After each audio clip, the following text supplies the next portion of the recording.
My name is Jenny Frischtick. And I'm Sam Whitcomb. As Junior Fellows of the Humanities Institute, we would like to begin by welcoming you to the first lecture of the Spring 2014 Humanities Institute Lecture Series, Feminisms and the Radical Imagination. As you can see on the screen behind us, you are invited and encouraged to tweet during the lecture, and you can see the Humanities Institute hashtag here as well.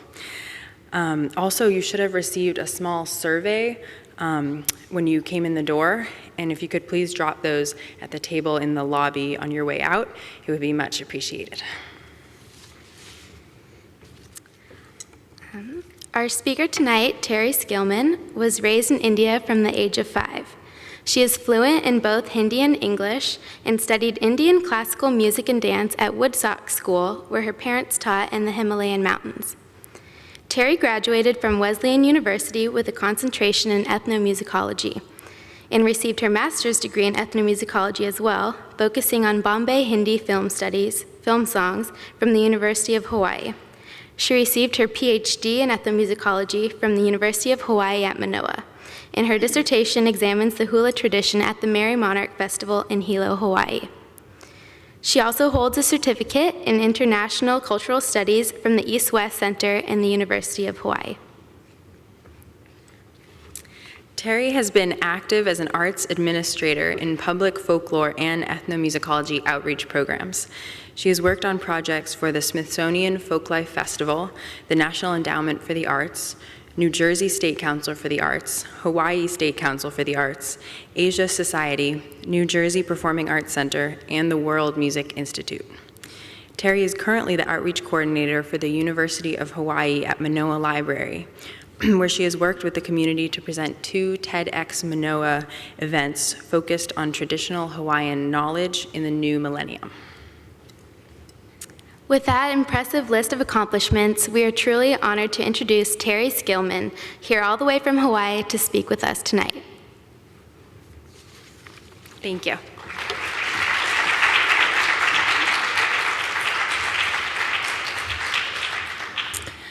Velina mai ame aloha kako. Normally in Hawaii, you would answer aloha. Thank you. In keeping with Hawaiian protocol, it's important to disclose my positionality as an ethnomusicologist. I am not Kanaka Maoli or Native Hawaiian. My family heritage is Creek, Cherokee, and Irish. My parents were missionaries, as you already know, and I studied in a Himalayan school up in Garhwal. After completing my bachelor's degree at Wesleyan University, I arrived in Hawaii for graduate school and began my involvement with Hawaiian culture through hula and chant. My hula genealogy began in the Anti-Maiki Aiu tradition with Kumu Hula Ho'olu Kambra and then Edward Kalahiki. I then studied hula and chant with Noenoi Zunameister in the Sam Pua Ha'aheo tradition. In Hula Halau, I heard numerous stories of hula dancers who performed in competitions and festivals only later to find their photographs on postcards, wall calendars, or framed as expensive art in hotels or in stores selling Hawaiian things. My friend Kamanu related her story to me. She said, "Seems queer that some people benefit from an image of you without permission, without compassion. We live in a weird world where nothing is sacred and everything has a price." Kamanu's friends found a photograph of her in a downtown Honolulu gallery. The photo was taken when her hula halau danced at the Moanalua Gardens on the hula mound for the Prince Lot Festival. Framed in koa with a price tag of $2,000, Kamanu could not afford to purchase her own image, nor could she obtain the negative to stop further printing. She had no recourse at all. Evidently, her kumu had signed a release form with the photographer, giving permission for images to be taken. She conveyed this in a personal interview with me. Kamanu's story began my research on visual penetration of hula. In this lecture, I'll present several instances of visual penetration of hula, from the European contact to the contemporary hula competitions. I will show the continuity of documentation through changing technologies over a period of 200 years and the impact that it's had on the hula tradition. I will also discuss toward the end of the talk some of the women bearers of the hula tradition who've kept it going through tumultuous changes since European contact. The earliest documentation of hula is visual. Therefore, my consideration of its history must include an examination of ship's logs, beginning with Captain James Cook. Historic documentation is also used by hula practitioners in their efforts to recapture or recreate early hula performances. Visual representation is a concern of the hula community, and it's an ongoing issue that they constantly monitor and work to protect. In the 18th century, Hawaiian dancers were first visually represented through Western voyagers' lens. The representation marked a point of rupture that adversely affected hula and Hawaiian culture, beginning with Captain Cook's artist John Weber in the 1770s, followed by Louis Corus, artist on the Russian ship Rurik, under the command of Otto von Kotzebue, and then in 1816, when Jacques Arago, the artist on the French ship Uranie, began drawing Hawaiian hula dancers as supplements to ship's logs and published in travel journals. The purpose of the pictorial representations of newly discovered places was to familiarize Europeans with the other, to visually enhance travel memoirs, and to contextualize a distant place within the European frame of reference. Through the medium of travel journals, the author and the artist established their assumed authority over people and places they verbally and visually represented. These early representations were both colonizing and touristic. Early ethnographers who authored travel journals did so with the intention of publishing them as travel books for a reading public.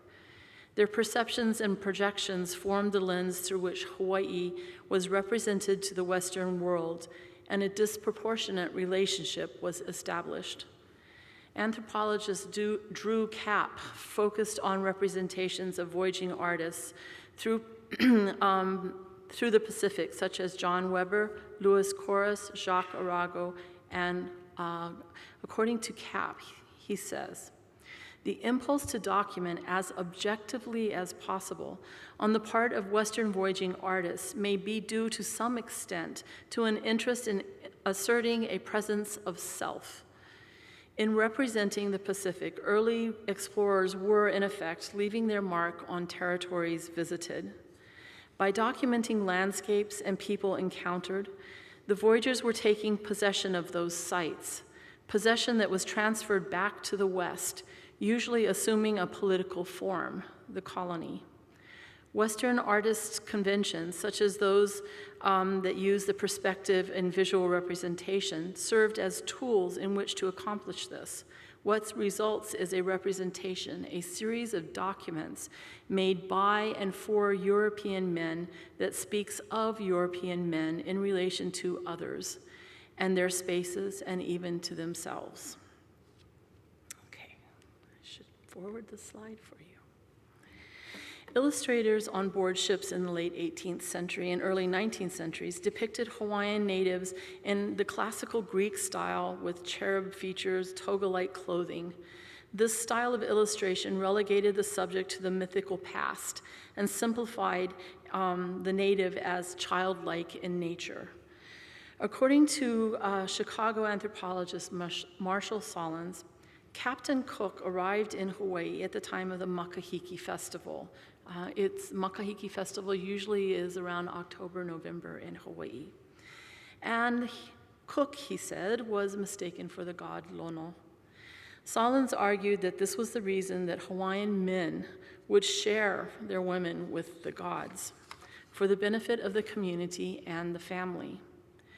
By describing Hawaiian society as a political economy of love, Solins interpreted sex as the organizing principle for relationships and power. Anthropologist Gananath Obeshekara from Sri Lanka disagreed with Solins' theory of the apotheosis of Captain Cook.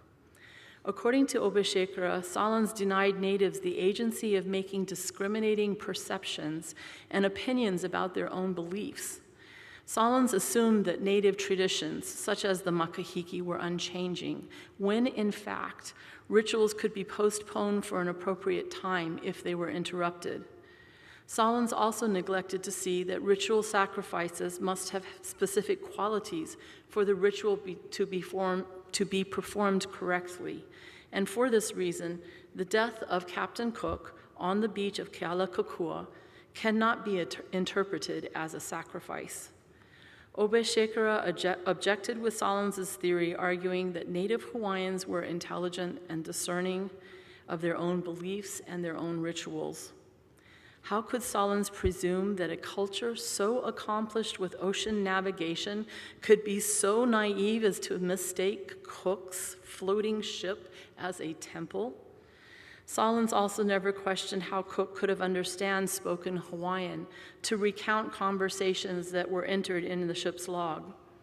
Obeshekara realized that he was following an implicit convention in these journals. Cook translated men's actions into words. Those actions were interpreted through a British cultural lens. Obeshekara clearly states that in Solons's case, new additions to the myth of Cook's apotheosis have been invented. John Weber, who lived from 1751 to 1793, was the artist on board Captain Cook's third and final voyage to Hawaii. He depicted men as the focal point in his drawings and paintings. The single male hula dancer in his figure,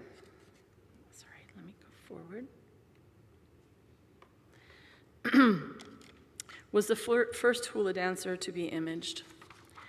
Weber depicted the male hula dancer as statuesque, muscular, well-defined in features, tattooed, an aquiline nose, curly short hair, and a full beard.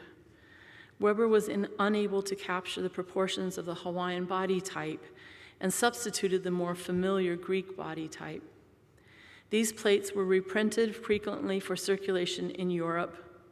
And the scene here omits Weber's name as the illustrator, but the caption is provided in German instead of English. According to the account in King's Journal, who was one of the officers on Captain Cook's ship, he says, "We were this day much diverted by the beach at the buffooneries of one of the natives. He held in his hand an instrument, the uli, a feather-gourd rattle, of the sort that was described in the last volume," so clearly indicating that he's written another log and journal previously. "Some bits of seaweed were tied around his neck, and around each leg a piece of strong netting about 9 inches deep, on which a number of great dog's teeth were loosely fastened in rows. His style of dancing was entirely burlesque, and accompanied strange grimaces and pantomimical distortions of the face, which in turn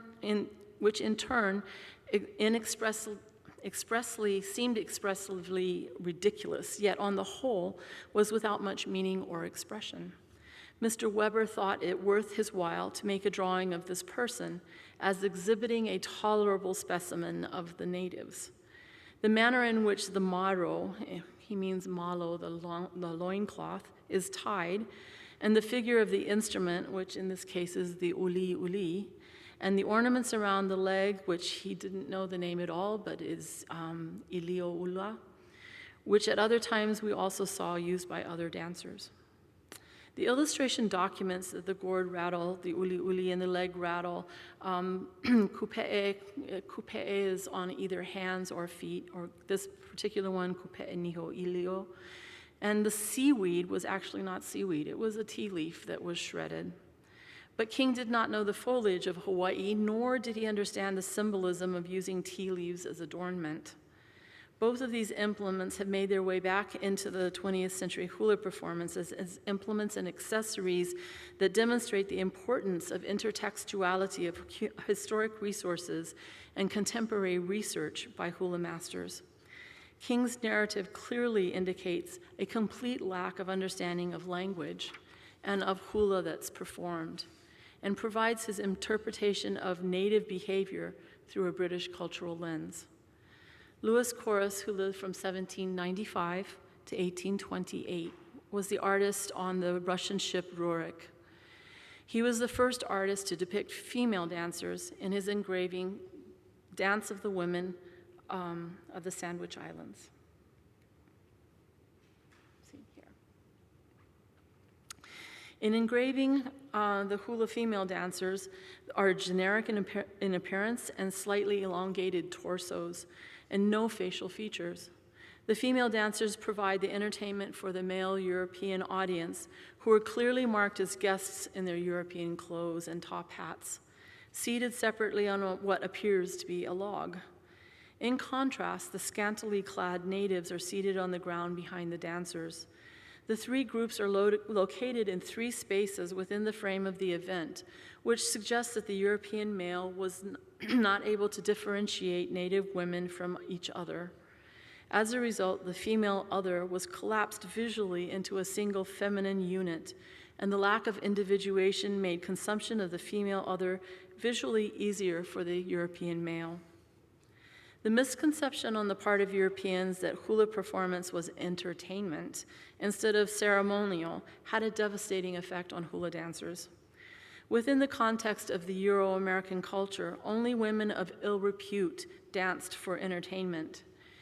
In the accompanying narrative for other engravings that feature women, Chorus echoes the written accounts of previous male voyagers by describing the women as objects that may be consumed.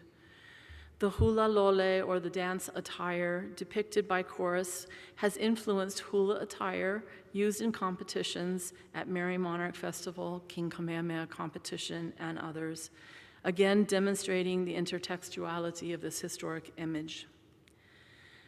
Chorus documents the response of Hawaiian men, stating that though they are extremely jealous of their compatriots, they cede their wives, sisters, and daughters to the white men without being troubled. This is repeated by anthropologist Kapp, and I think it reflects Solons's view. Cultural practices and expectations never made it through the process of translation. There was a complete disjuncture in communication. European men objectified the female body, and this objectification carried even through Arago's discussion of Hawaiian women. And here are the two different images of Arago. The first one here is his line drawing, and then after it, lithographs that were published is this one. And this one would get flipped around. Sometimes her arm is outstretched to the right, sometimes there's no tattoos. So it was reprinted in the many different books, travel books, and contexts.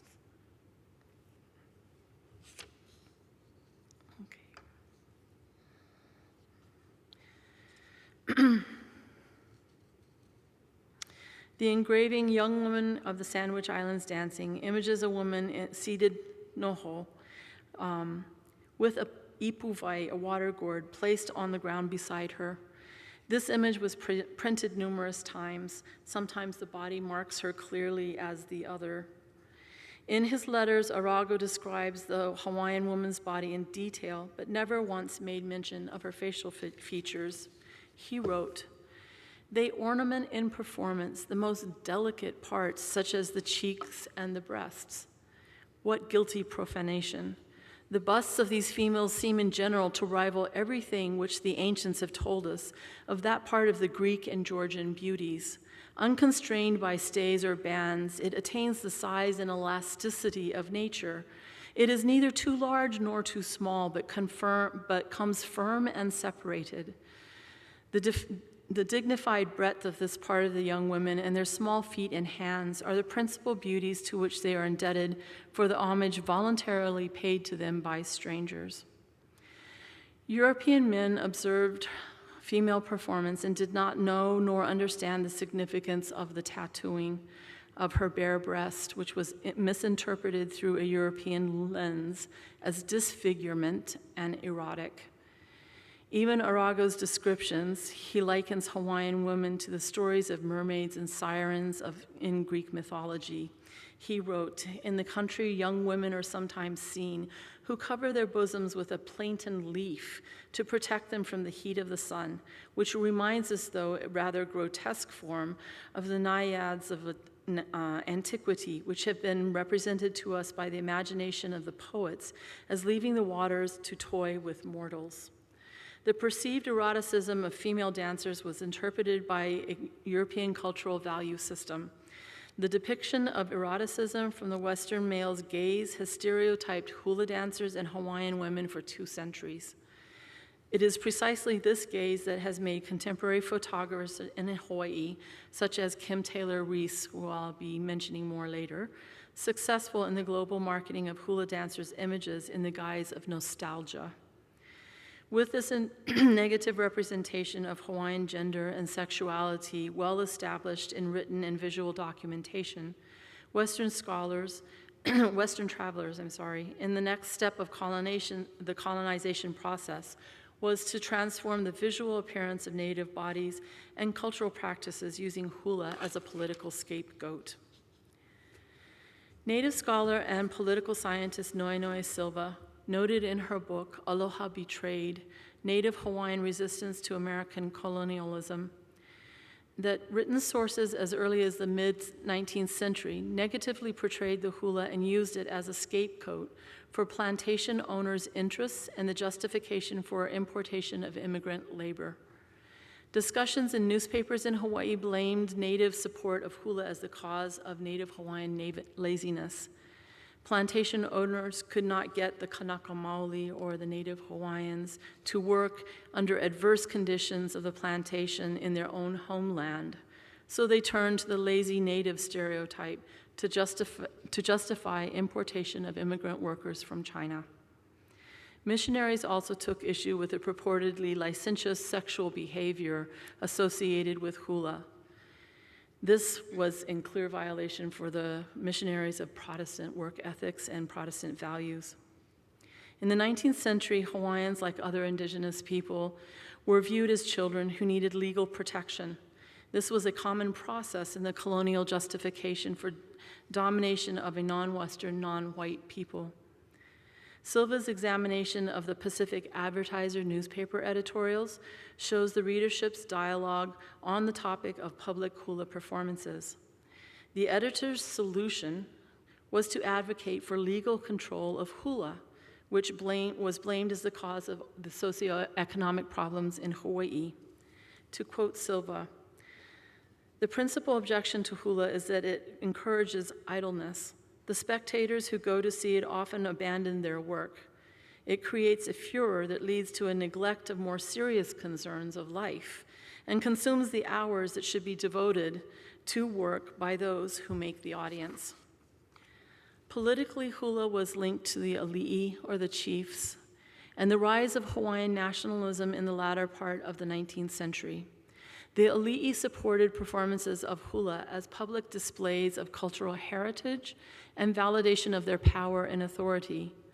Recognizing the centrality of hula to Hawaiian culture and chiefly power to the native people, plantation owners wanted to regulate performances by legislation, making it illegal to perform hula in public and to support it.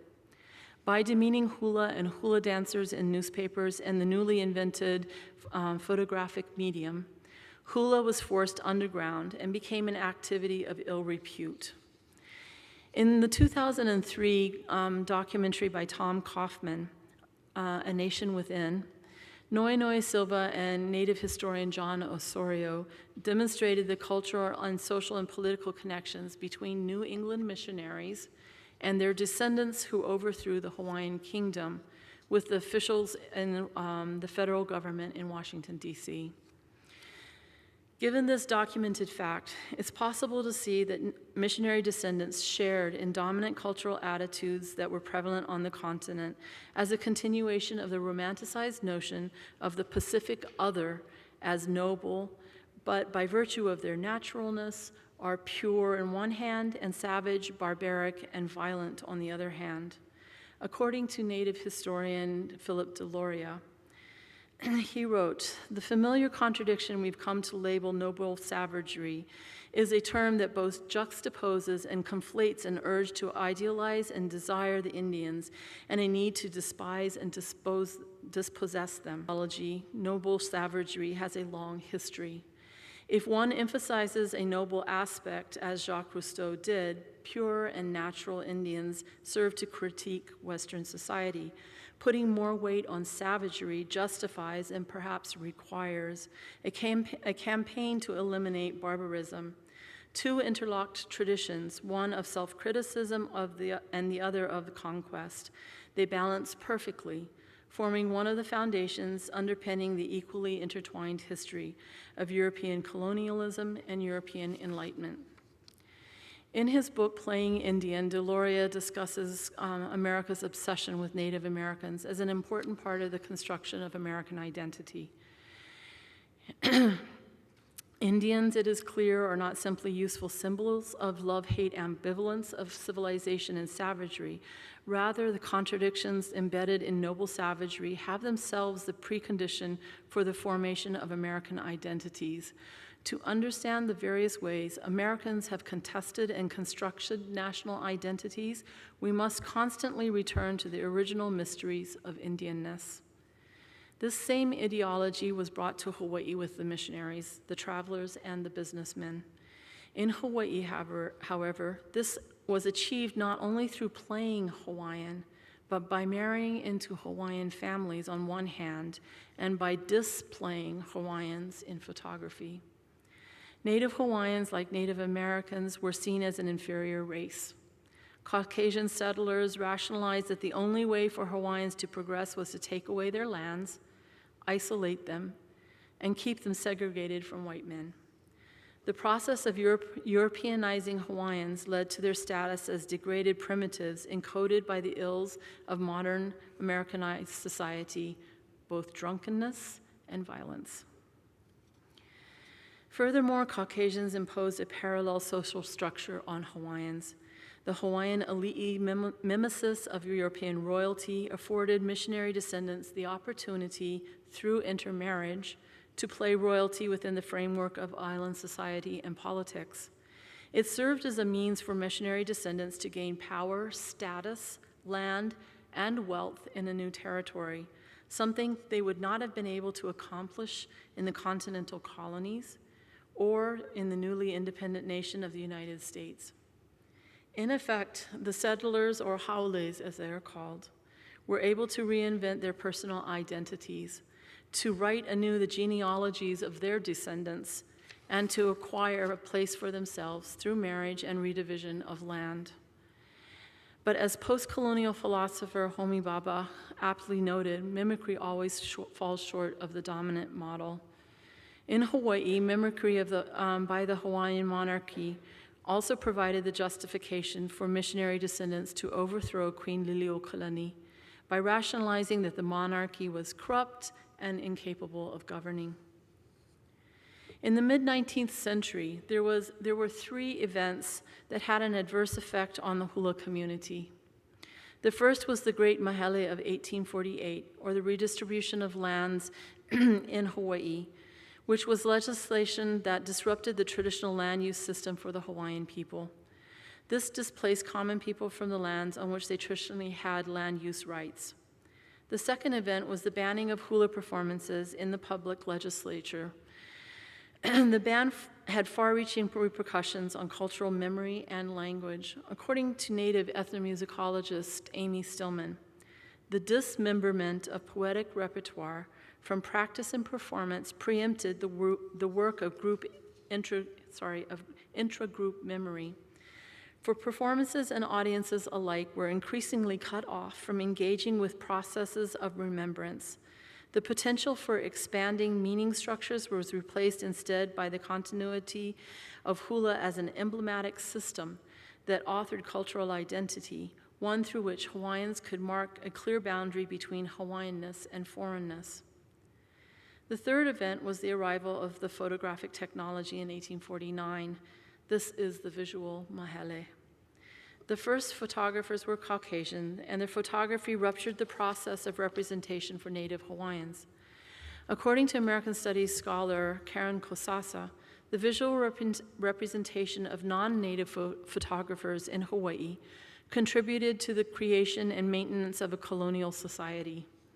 Parallel to the material thefts of indigenous land that was initiated in the 1848 Mahele, non-native photographers were involved in another kind of larceny, a visual appropriation of indigenous space and culture. With the introduction of the daguerreotype in 1849, haole or foreign photographers assisted in transforming what has been an indigenous space into something else, a colonial settlement. By the end of the 1860s, photography was popular in Hawaii just as it was on the continent. The new technology provided means of documentation that gained authority because the photographs seemed to miniaturize reality. The camera became the primary means of documenting the other by ethnographers and amateurs, not only in the US, but globally. This new medium was a continuation of the visual imaging practice that began with the ship's captain's logs. In 1870, the first tourist guide was published in Hawaii, which featured the photographs from H.L. Case's engraving entitled Hawaiian Dancing Girl. The Hawaiian government, prior to the overthrow of 1893, actively promoted the islands through photographic displays at world fairs and exhibitions. This was an instance where some Kanaka Maoli were able to document themselves. Where then is the question, how does Hawaiian agency fit into the construction of representations in Hawaii or of Hawaii? As Hawaiian language scholar Puakea Nogelmeyer wrote, and Noinoi Silva and Amy Stillman have aptly echoed in their research, Hawaiian language newspapers demonstrated a resistance to dominant discourse, and it was expressed in newspaper articles, though it's not always audible to the colonizers who read the English newspapers, nor did the colonizers really want to hear it articulated. The notion that natives were accepted,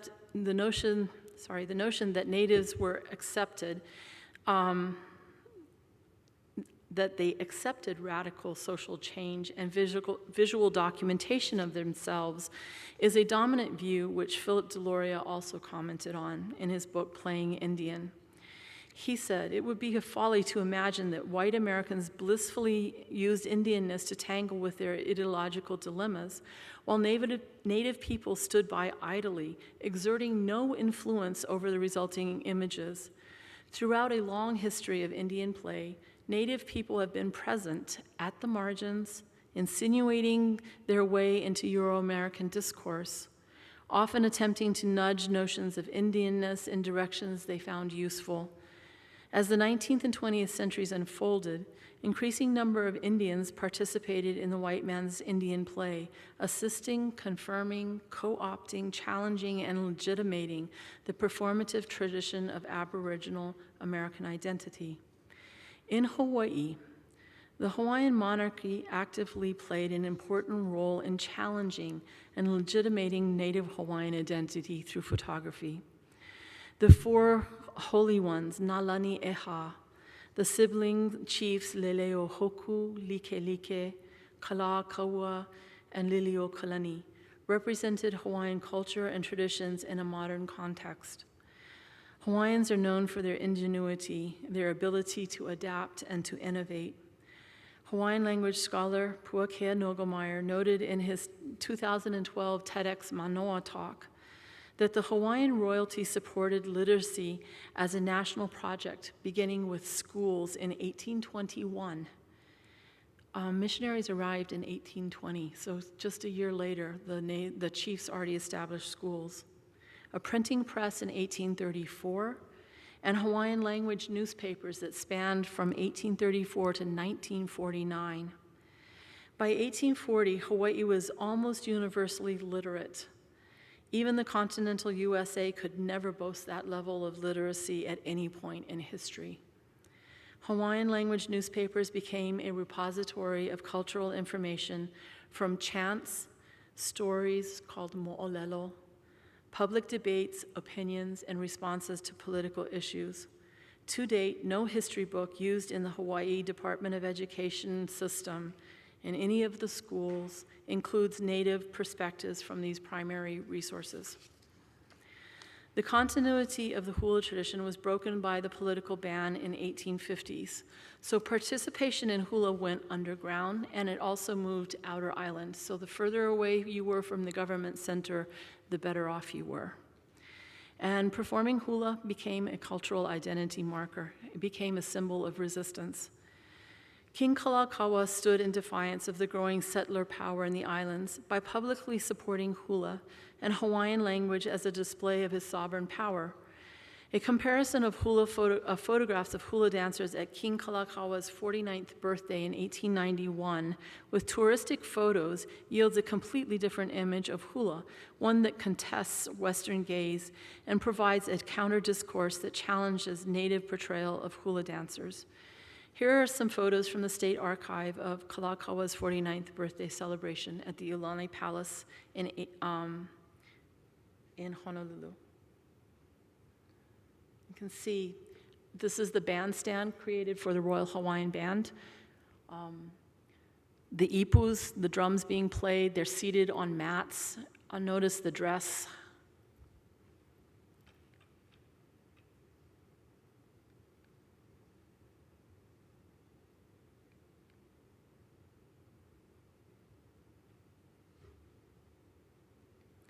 Compare them with the photographs of the same hula dancers with Aione Ukeke in J.J. Williams' Honolulu photography studio.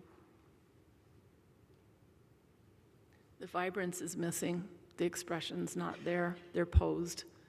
But he is definitely proud, seated with his ipuheke in front of him. Here he wore his tall cap, and that was a symbol of him downtown in Honolulu. This hula master died destitute on the streets in Honolulu, completely penniless.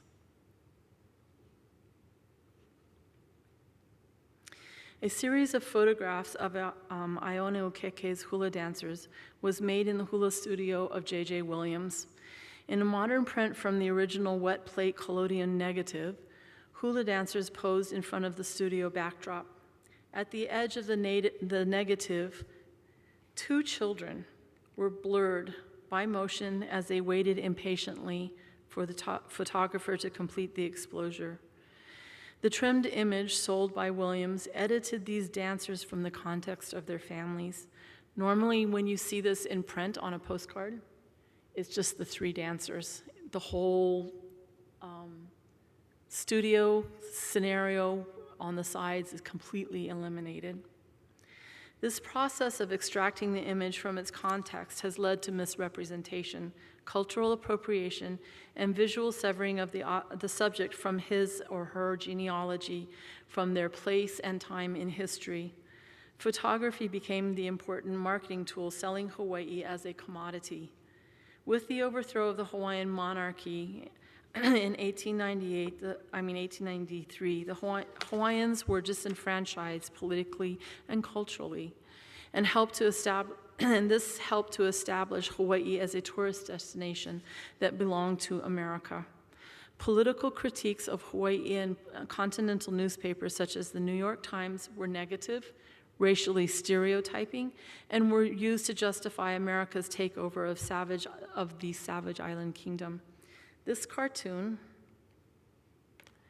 Ukulele Square, features a caricature of the deposed Liliuokalani as late as 1916. You notice she's in the top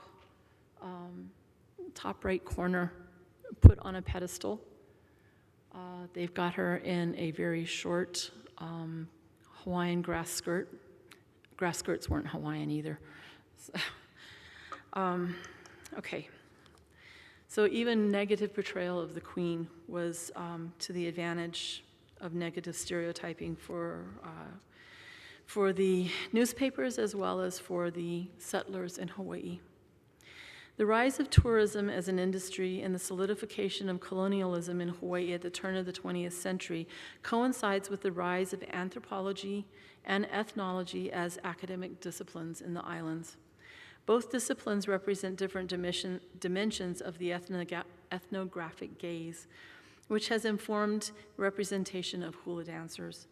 In 1903, the territorial government established the Hawaii Promotion Committee that later evolved into the Hawaii Tourism Bureau.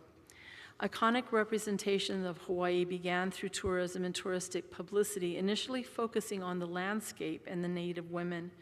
In this manner, Hawaii was positioned as the gateway to the Orient, as an American colony, and as a feminized commodity to be consumed. The development of tourism is a continuation of the Euro-American fascination with exotic and the aestheticization of imperialist expansion for America. In the book Staging Tourism, Jane Desmond wrote that at the heart of this aestheticization was the ethnographic gaze, which constructed modernity by picturing the primitive as its defining other. A related ethnographic gaze, aided by the technologies of photography, photographic reproduction, could portray specimens with precision. Tourism as aestheticized ethnographic travel brought the discourses of modernity, primitivism, visualism, and anthropology together with commodification of new colonial possessions, such as Hawaii, as pleasure zones. 20th century American society was becoming socially stratified and competitive due to class factionalism, immigration, urbanization, and advancements in technology. Hawaii represented the antithesis of the emerging rat race, and as a result, an ideology of restoration developed. Most Americans had limited contact with traditional Hawaiian culture. Information about Hawaii was primarily accessed through visual images of photos, hand-painted postcards, travelogues, also music covers that created a primitive and a stereotyped image. Construction of Native Hawaiians as primitive denied the co-evolvedness of Hawaiians with their viewers, when in actuality, urban Hawaiians were more modern and more literate than those who viewed their images. Karen Kosasa, a photo-visual anthropologist, wrote, "Photographers in Hawaii played a role in the colonial project in the Pacific. Their early images contributed to the incremental process of conquest. Each time an image was produced, a visual sleight of hand took place, framing the referent, the person, the landscape, the business establishment, or an event within a Western specular narrative. Photographs were used to document social parties, confirm political rank, assist in the evaluation or evaluation of social standing, establish ownership of a business or a tract of land, and educate or entertain people both in Hawaii and abroad with portrayals of island life. Photographic images didn't simply record or reflect colonial life, but they helped to establish its very existence and confirm its reality. As tourism developed between 1898 and 1918, colonialism took firm hold. Picture postcards promoting tourism circulated images of the ideal native. Images used on these cards were recycled for decades because the image was not located in a specific time, a geographic location, or within a specific group of people. The postcard decontemporized representational practices by situating Hawaiians in the romanticized past. The postcard images of hula dancers, their bodies became sexually commodified. Okay. Notice they're all sitting. The grass shack, which is iconic. Grass skirts, which actually this grass skirt is raffia skirts from Kiribati. Notice that they're always bare-breasted. I see this as a continuation of Arago's engravings of Hawaiian women decades earlier. These images circulated in educational, pornographic, and commercial or touristic discourse. Hula dancers were posed by photographers in attire and situations and positions that are not even possible in the performative past. Hawaiian hula dancers became visual icon of the ideal native. Photos of Hawaiian women resulted in a double discourse. Native women could be civilized and still retain eroticism. For example, Princess Ka'iulani was very often the topic of such photos. The ethnographic gaze shifted to the tourist gaze. The purpose of such a gaze is to reproduce, recapture, and memorize a place. In the process of doing this, the tourist gaze appropriates a place and a people, severing them from their history and identity, denying them coevalness and the right of self-representation. It's a power relationship in which the gazer controls the gazee. With the increase in tourism in the islands, both military personnel and laymen, or contact through traveling groups of Hawaiian musicians and dancers who entertained on the mainland Hawaiian circuit, such as Sonny Kunha or the Ellis Brothers, Hawaiian popular music at the turn of the 20th century became the rage. American Studies scholar Adria Imada focused her research on Hapahaole Hula on the circuit from the 20th century to statehood in 1959. Imada noted that Haole-operated newspapers and journals saw hula and Hawaiian music as potential attractions, and public discourse began to shift in favor of hula.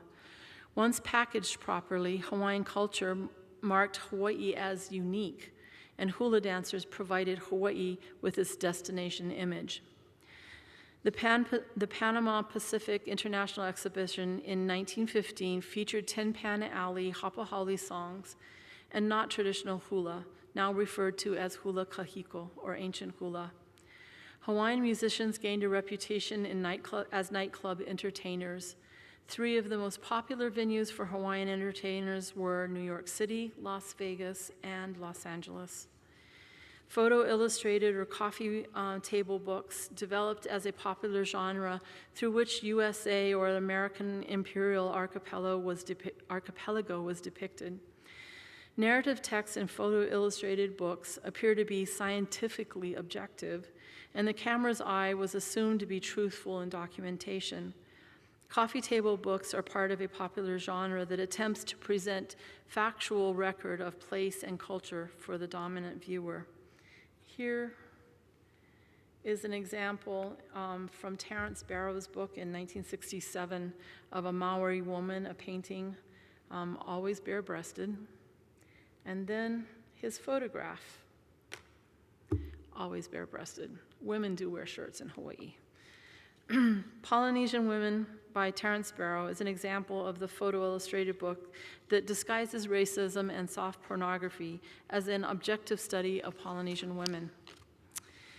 In January 1971, music scholar George Kanahele wrote a famous article in the Honolulu Advertiser, declaring that Hawaiian music was in its death throes. In response to this article, Spark Matsunaga co-sponsored legislation to put ethnic and cultural studies back in the public schools. Within 2 months of the death throes article, the community had rallied behind George Kanahele to establish the Hawaiian Music Foundation. The year 1971 proved to be a hallmark year that propelled the second Hawaiian Renaissance forward. The first Renaissance was under Kalakaua 100 years before. There was a marked increase in Hawaiian concerts and record sales in local venues. The atmosphere of interest prompted tradition bearers to begin the ho'ili, a process of passing on the tradition to the next generation. The Merry Monarch Festival had its first hula competition in Hilo, Hawaii. As a result, there was a dramatic increase in the number of active hula halau, and by 1977, the first men's halau entered Merry Monarch hula competition. The popularity of halau performances drew the attention of photographers such as Boone Morrison, Franco Salmoraghi, Francis Haar, and finally Kim Taylor Reese. Some photographers had documented halau practices with sensitivity, but other photographers have continued the ethnographic gaze of their predecessors. The popular photographer Kim Taylor Reese has made a successful business of photographing hula models. In an interview conducted by KITV4 for a program, Portraits of Paradise, Kim Taylor Reese explains the research he conducted prior to taking photographs of hula dancers on the beach and his goal in creating the photographs. He said, let's go to the next. This is an example of a card that you can buy in any store, Long's drugstores, probably Bishop Museum even.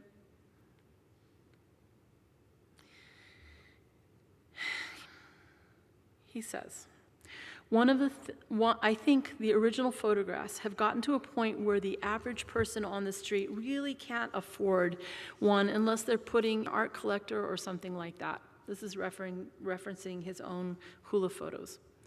One of the original reasons I got into that was to show the ancient hula. And I did a lot of research at Bishop Museum and the Historical State Archives for 3 years. I did a lot of research on costumes and earlier drawings and photographs of the earlier people who had done work with hula.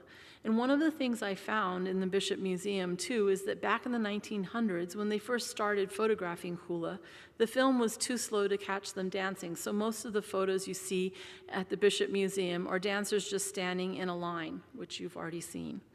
And they just have their costumes on. That is, what I tried to do is to recreate with a real grainy kind of film, and a lot of times I'll slow the speed of the film down. I'll try and create a photograph that almost blurs to make it look like it either came from an earlier period, like 40, 80, or 50 years ago, and I try not to put a perspective on it. In viewing the old photographs, Rees chose to emulate them, referencing the authority he sees in the visual image. In doing so, he interpreted the colonialist gaze and repositioned it in a current global market as another layer of commodification of the hula dancer's image. Just as early photographers severed the dancers from their social and cultural and historical present, Rees is doubly severing the models he uses from their own identities, and he misuses them to represent icons already at play in the discourse about hula dancers. First of all, the models he chose were not dancers. This is evident in the exaggerated positions that they hold. I'm going to go back so you can see that. This is, this particular position is called a hela. There's another position coming up that you'll understand. It's not a hula move that would be done on a beach. Secondly, the models were chosen because of their body type and the appearance which reflects a Western body aesthetic. Third, the location for the performance of hula, the beach, is incorrect. Fourth, the materials used in the simulation of a hula kahiko lei, the ancient hula leis, incorporates non-traditional materials such as baby's breath. Doesn't grow in Hawaii. Fifth, Rees was never trained as a hula dancer, so he never acquired knowledge and protocols important to the hula halau. This calls into question his right to visually represent dancers and the culture, which he states is his intention. He said originally the market, I think, was basically for Hawaii and the people who live here. If you look at a lot of earlier stuff and even stuff I'm doing now, the average person that comes in here from the mainland on vacation doesn't understand that that's hula. And unless you live here, you really won't understand that. And I think that that's one of the things I'm doing with this type of photography and with this type of costuming is educating the rest of the United States and the world. That isn't hula, it's just a cellophane skirt from World War II. That it does have some basis and some culture and history to it. Rees lacks the cultural knowledge and training to speak for the hula tradition. Criticism of his works from the mid-1980s to 1990s focused on Rees's lack of hula training and his use of the model Rocky Ching, who was not a trained hula dancer. Later, he married Ching, they divorced, he married another woman who had gone to Kamehameha schools and is a hula dancer, and that helped legitimate his photographic tradition. In 2006, Rees was involved in a court case with Island Treasures Art Gallery over displaying Lealoha Colucci's stained glass composition, Nohe.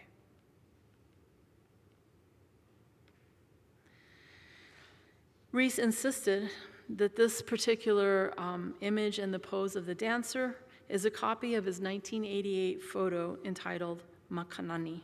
So look at the stained glass photo as much as you can. Observe how she's kneeling, leaning back. It's supposed to be Diamond Head on the background. and this is his photo. She's also bare-breasted. Colucci is a dancer with Mopuana da Silva's Halau Mohala Ilima, and she created the work Nohe, based on a photo of her niece dancing hula. Both works featured a hula dancer in a kneeling ike, or looking pose, but the landscape in which the dance was situated was not the same. Rees felt that it was a copy of Makanani, and that had received global notoriety, so he filed a lawsuit. Prominent hula kumu Vicky Holt Takamine and Mopuana da Silva from Ilioulau-Kolani supported Colucci in court hearings. Through this, though the issue was copyright, Kim insisted that it was ownership of his photo and that the hula community felt that the issue extended beyond the copyright to the copywriting of traditional hula movement, so not the image, but the actual movement. The issue was settled out of court because neither party wanted to go to a jury trial. Rees's sepia tone photographs of hula dancers became first popular as postcards, prints, and posters in the late 1980s. Earlier photographers Boone Morrison and Francis Haar documented the hula in the Second Renaissance in one-time publications. Rees made commercial reproductions of his photos into a thriving business. You can buy them now as three-dimensional bronzed lampshades. His published books, Images of Hawaii's Ancient Hula, Hula Kahiko in 1997, and Wahine in 1999, document Rees's collections of several years.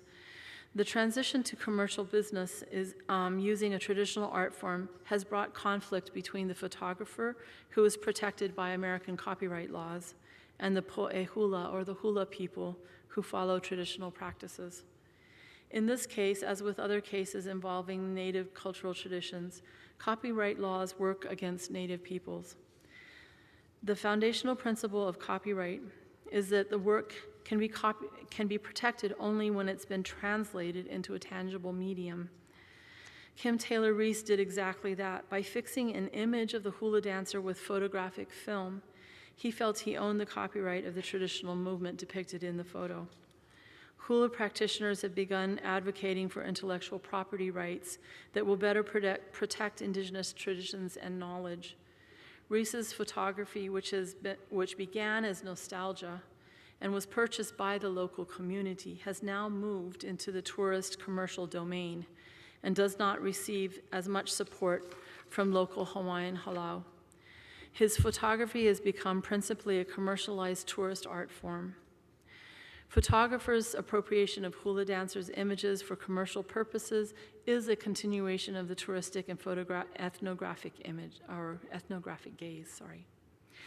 As Davis said in her article, in images of Native Hawaiians as exotic souvenirs, individuals are not identified, and their genealogy is thus severed. This process is still continuing with photographers in the tourist industry. It is an issue that affects Merry Monarch Hula Festival and halau that participate in hula competitions. The increase in the number of hula halau since the 1970s is very important. It was through halau that traditional values, language, and resistance to settler cultures were transmitted. Both Hawaiian and non-Hawaiian members of the halau get exactly the same point of view. Through the halau, cultural identity is closely linked to cultural memory. That is constructed through shared memories of poetic text in the halau repertoire. These poetic texts, as part of the oral transmission of a culture, are specific to gods, the ali'i, historical events, and places of the land. As Amy Stillman states, hula is inherently a site of cultural memory, not only in the act of performance, but in the entirety of its practices of archiving knowledge of the past. Without Hawaiian language, there would be no poetic texts. Without poetic texts, there would be no hula. Whether a performance of a mele hula, or a song for hula, or a mele oli, a song that's chanted, is part of the established repertoire, or newly composed, the process is a dialogical one that links members of the halau to memories of the past through performance in the present. Again, as Amy Stillman said, the corpus of poetic texts for hula constitutes a storehouse of cultural memories that are collectively celebrated by performers and audience alike. Through hula dances and songs, memories of people and events endure long after they have passed. Performances are moments in which remembrances are sounded and gestured. The hula kahiko repertoire includes a diversity of categories that reference established relationships of identity with place, people, and cosmology. According to activist Haunani K. Trask, cultural histories are found in genealogies, and each type of genealogy expresses interrelationships between gods, family, and environment, representing a hierarchy of dependency and identity. The genealogies are also specific, expressing a cultural value of connection between microcosm and macrocosm, sometimes perceived as opposites, but in actuality are points on a continuum. In a hula performance, the mele oli and the mele hula are chosen carefully and are performed with the guidelines of cultural protocol. As the Hawaiian Studies scholar and kumu Momi Kamahele states, the relationship between Native Hawaiians and the land is a familial reciprocal one. That is why performance of our chants and dance, we follow a certain spiritual protocol. First, we honor gods, and then our ali'i, and last, the activities of the people. In our cultural protocol, gods precede the people. The chants are presented in order of respect. Gods, chiefs, places, current issues, procreation usually ends up because it's quite lively. In a progression of styles in hula kahiko to awana, which is the contemporary modern style. The mele oli taught in halau are important because the texts enculturate the dancers and who are known as olapa in the appropriate manners and etiquette of protocol and preparations for rituals, ceremonies, and performances. This connection to the land is a connection that settler groups in Hawaii cannot make. It is this very connection, perpetuated in the chants, that makes access to the land by the halau crucial. The sense of place expressed in the poetic text is bodily incorporated into the hula movement vocabulary.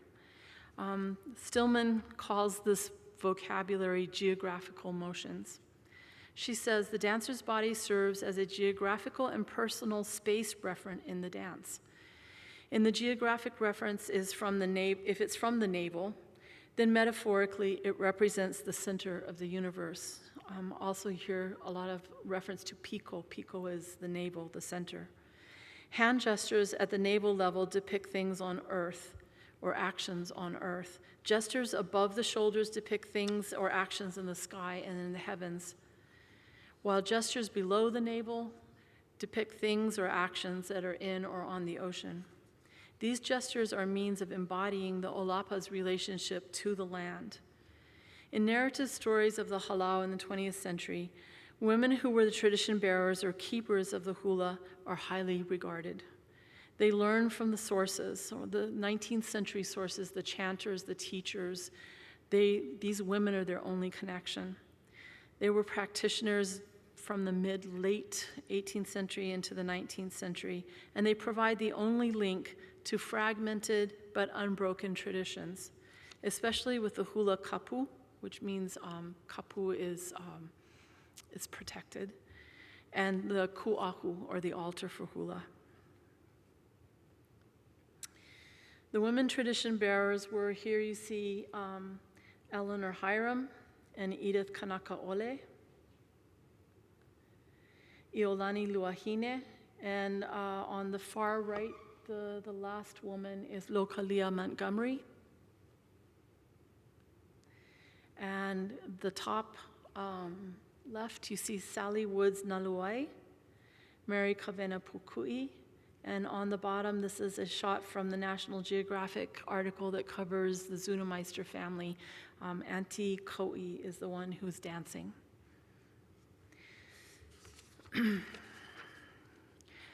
As a result, the female role and the female model in the halau is very strong and very well respected.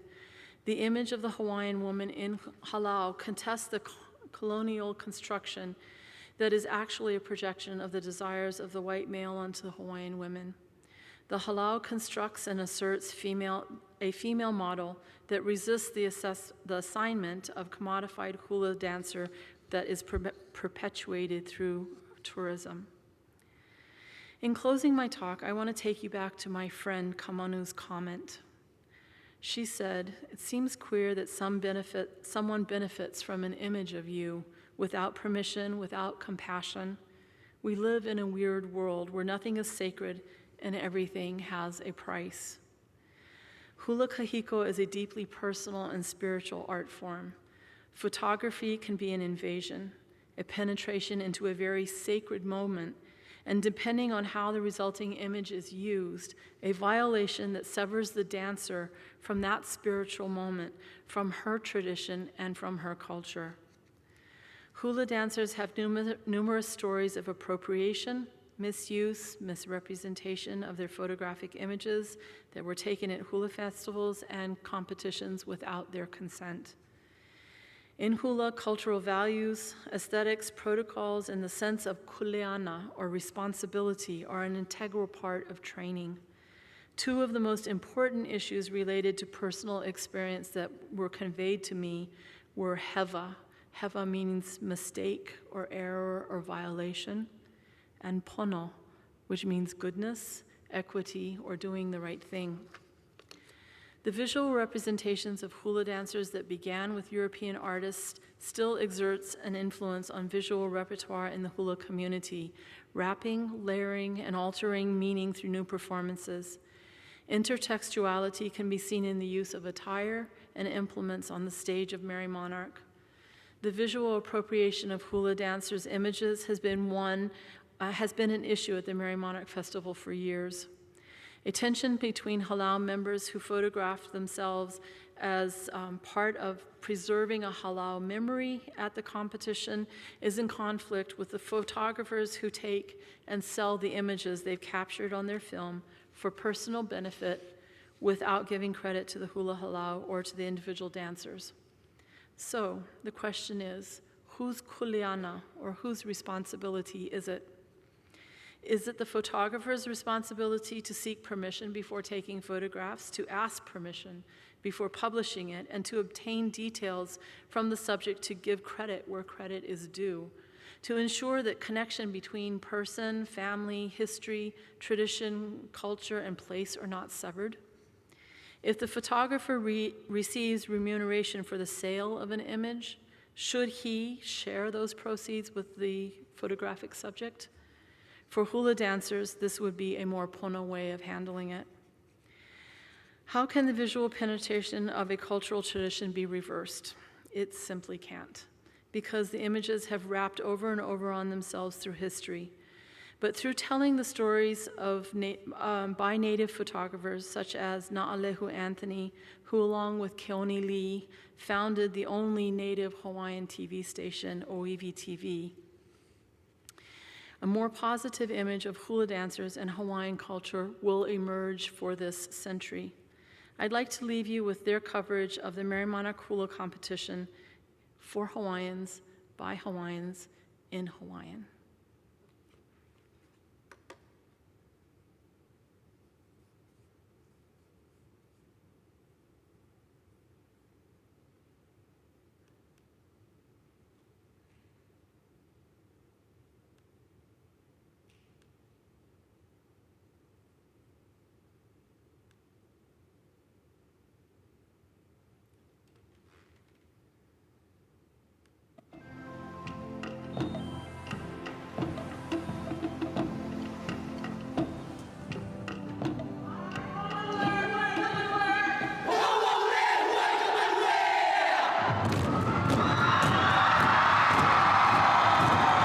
Kia makemake o ka poe Hawaii e ho'okuku he mea kahiko loa. A ole he mea hou. Ke ala manawa ano ho hene ana ke kahi halau I ke kahi e pi'i ai ka makemake o ka poe e lilo ia lako ka lana kila. Ua mālama ia ki ia hana mo'omeheu ma ka ho'okuku mele manaka. A ike ia ki kahi mau mana'o ko'i ho aku no ki ia hana ho'okuku a noho luna loiloi ana. Nā mea I koho ia no ka loiloi ʻana, he mau kumu, he mau loea paha, I mākaukau, I nā ʻano like ʻole I loko o ka hula. First of all, you have to know the background of the judges, because you cannot have all judges coming from one school. You also have to make sure that the judges are strong in both kahiko and awana. It's not an easy job to be a judge. Ua moʻakaka wale no nā mea e loiloi ia ana, ke kaʻina wāwae, ke kuhi lima, ka hula kaʻi, ka lole, a me ka lei, a me ka maiau paha o ka ʻōlapa. Inā he pūkalaki, a mōkaki, ka pulu, hiki ke ike ia mai ka minuke I komo ai ka halau I mua ou. The judges judge on several categories, and the one with the most points is the interpretation.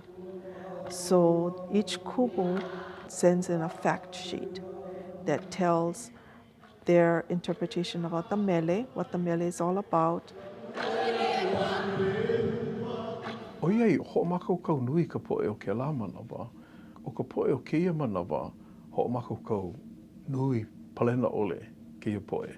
No leila iaʻu he hoʻailona ke lā o ka ʻōlelo Hawaiʻi he kahua I kaikaloa ke lā no ka poʻe hula oiai he ike ko ka mea hula I kāna e hula ana.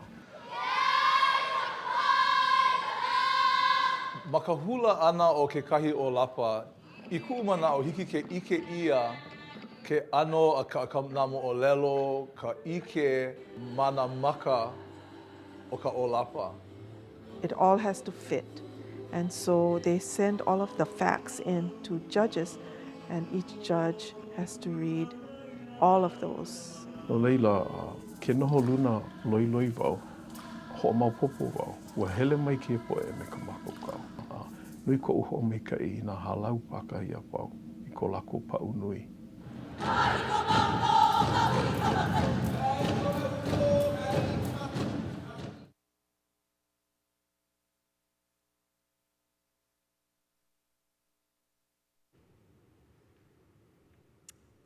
Thank you.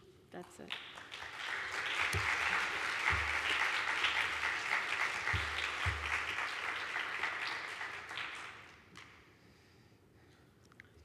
Any questions or comments?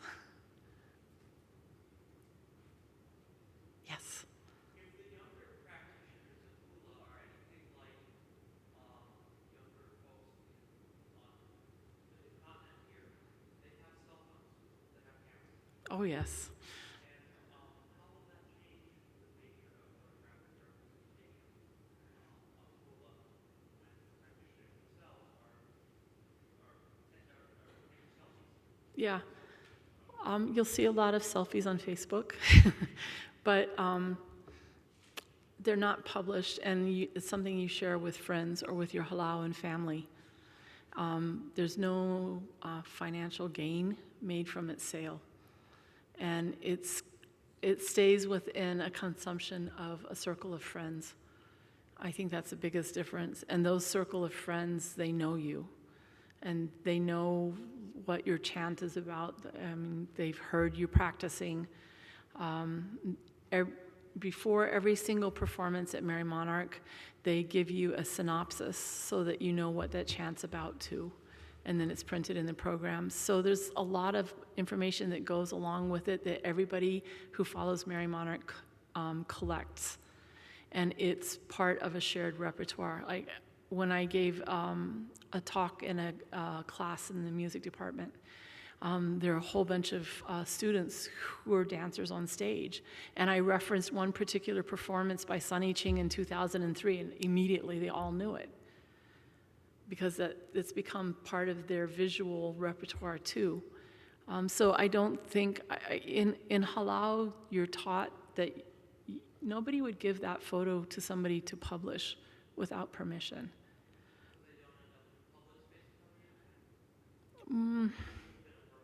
I'm sure they could steal them, but it would be cockroached by somebody, and yeah, but not the person posting it on their Facebook page would not be profiting from it.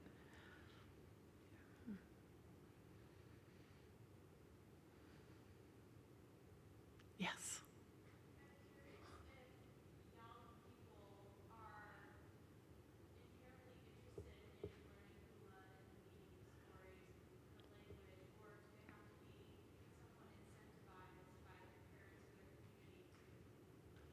It varies a lot depending on the person. A lot of students come to UH, either Hilo or Manoa, not having done Hula and not having learned Hawaiian language. But they get involved with groups on campus and friends who are part of Hawaiian studies, and there's a resurgence of interest that comes when you get to college, and you have access to those resources to learn language and to be involved in Hula. Hawaiian Studies, the department on the UH campus has a lo'i. How many of you know what a lo'i is? From Hawaii, yeah. Yes. A lo'i is where you plant taro and grow taro, so they have a whole system of water flooded fields back behind Hawaiian Studies, because there's a class about the lo'i, and you're in the lo'i, ankle deep in mud, learning how to plant and propagate taro. So when you're taking classes like that, as well as classes teaching you how to weave a pandanus mat, you can take hula classes in the music department, you can take them in Hawaiian studies. Hawaiian language classes are so full, they have so many teachers teaching. There's no end to the interest once you get to the university. Some families have been actively involved in it. If some of the students were in Punana Leo, which is the language immersion school system before you get to kindergarten, then that interest will continue on. I mean, if you have Hawaiian ancestry, your family tries to get you into Kamehameha schools. If that's not possible, then you find other ways to keep it going by being part of a hula halau. And hula halaus outside of school are really, really active. There's just, I don't know how many there are. When I did research for the Smithsonian in the 1990s, there was over 225. I can't imagine what it's exploded to now. So, yeah. Yes? I was just wondering, you already just spoke to this right now, but whether there's anything else you would say to expand on. I was really interested in the use of the language in the continued kind of reappropriation of the dance and kind of from the verbal and the visual interaction. It's really critical because you can't understand what you're dancing unless you understand Hawaiian. And so anyone who's in hula halau, your kumu is going to test you on whether you know all the words for your dance. And that includes being able to translate it. You know, so by that, I mean, whether you were in Hawaiian language classes, by the time you're trying to get your poetic text under your belt, you've learned a lot already, and that is an incentive to start taking language. And then now I've noticed since Punana Leo began in 1983, there's a whole young generation of fluent Hawaiians. And it's just awesome. You can go in a grocery store and you can hear Hawaiian being spoken. You know, and that just, like, Hawaii expression is, it gives me chicken skin, because that means that there's an interest in perpetuating the language and conveying it to the next generation.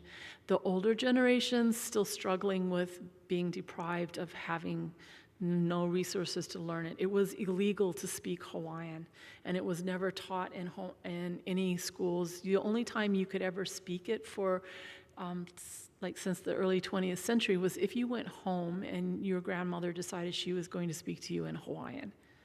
So that happened with some families, but it varied. There's a lot of people who just only have vocabulary but are not confident to put sentences together. But the younger generation now is bringing it back, and it's really awesome. Yeah.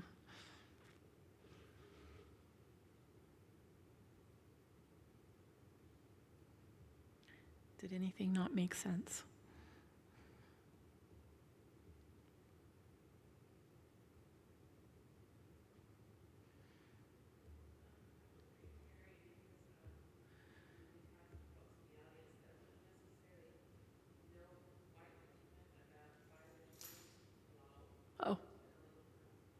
sorry. I try to remember to translate.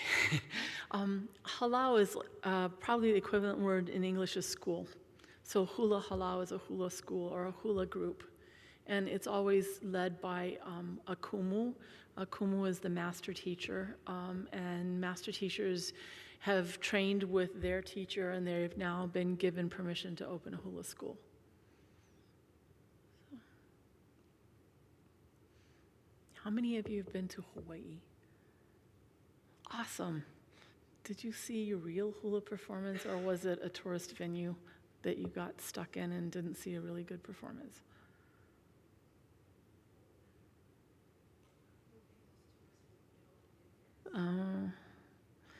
Who was at Bishop Museum? Okay. Who went to Paradise Cove? No, Germain's Luau? Waikiki? Okay. Resort performances, they're changing now, and which I think is an amazing thing, because I'm sure you heard all the news about, in the news, the difficulty that Kamehameha Schools has had for preference of admitting Native Hawaiian students. It was the school, the endowment was set up that way, and it was set up that way at a critical time in Hawaiian history where the loss of life in the Hawaiian community was, it was horrible. If you look at how many plagues went through Hawaii, every couple of years there was a plague that totally wiped out the Hawaiian community. And so it was really critical that the young kids at that time when Kamehameha Schools was set up got the education they needed to straddle two cultures and to take the Hawaiian people forward. Since those legal proceedings in Hawaii, I've noticed that Kamehameha Schools and the Office of Hawaiian Affairs, as well as the Native Hawaiian Hospitality Association, a couple of other really important Hawaiian nonprofit organizations, have been really active in turning around what the tourist sees. I don't know, some of you may have known Manu Boyd in the video. What he said is that, we want to bring Hawaiians back to Waikiki to see hula performances and performances of their music. So we're going to educate the tourists, because we feel like tourists need to know what is, what's something that a Hawaiian audience wants to see. And so their whole change in policy has dramatically affected what you see in Waikiki. If you go on Hawaiian Airlines, now if you look at the in-flight magazine, you can also go on Hawaiian-skies.com, and they'll have performances and their video clips that they show as complimentary information. They're very clearly trying to educate the viewer, trying to get people to understand from a Hawaiian point of view what it is that's important to the culture. If you don't educate everybody about cultural values and protocol and aesthetics, it's going to continue the way it has been going. So. Yes?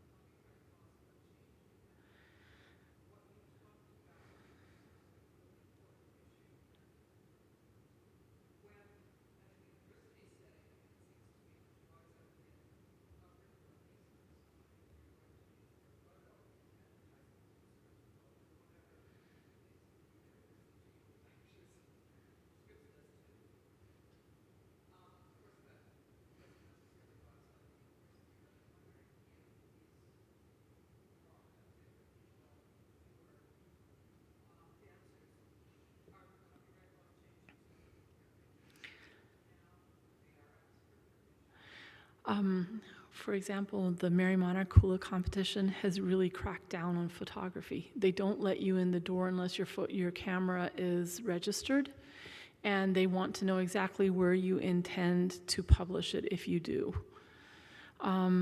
So that is huge. They don't always have the funding to go after legal procedures if you violate it, but at least an effort is being made.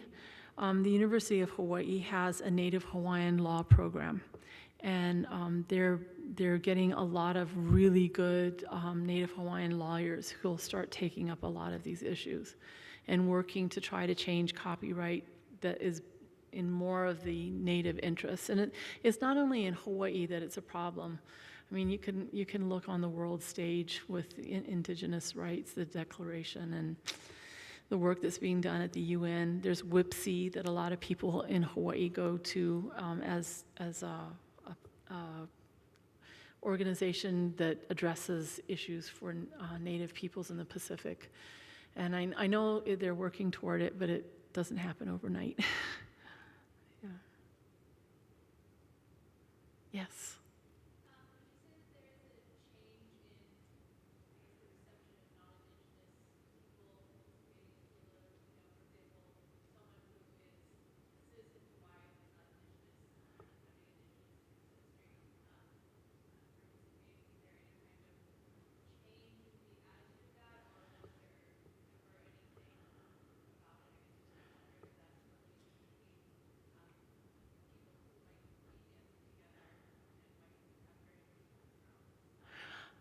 The Halaus do have people with very different ethnic backgrounds and experiences. I think generally people are very receptive. If you're interested to put the time and effort into learning, you're welcome. That's really important because I think you need to have allies outside of the community too. And I know that, I mean, I've danced hula for over 30 years. My daughter has been in hula halau from 4th grade till she graduated high school. And she never felt that she wasn't included, you know, and all of the students in hula halau are expected to learn the same repertoire. That, you know, if you don't do the work, you don't get to be on the front line. It's just as simple as that. So, yeah.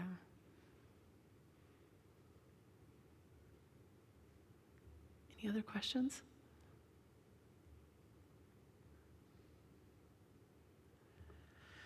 The hula halaus, probably until the late 1970s, were dominated by women.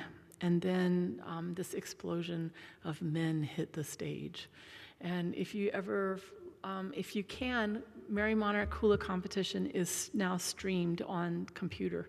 So if you can't get there, and getting a ticket is phenomenally difficult. I mean, you have to send in a self-addressed stamped envelope with your request for 2 tickets and a cashier's check, and it has to be stamped just after midnight, probably from Christmas. So they take all of the letters, requests for tickets on a first-come, first-served basis. Your envelope gets numbered.